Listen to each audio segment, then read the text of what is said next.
آیا می دانید چرا بعضی دواها و مواد سمی باعث تهوع و استفراغ می شود؟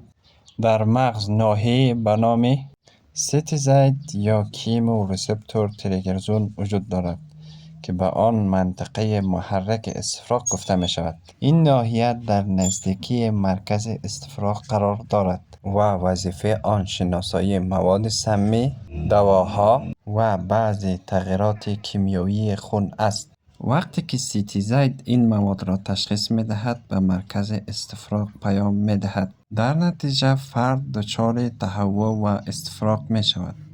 دواهای مانند اپیویدها، دیگوکسین و بعضی دواهای کیموتراپی می تواند سیتیزاید را تحریک کند.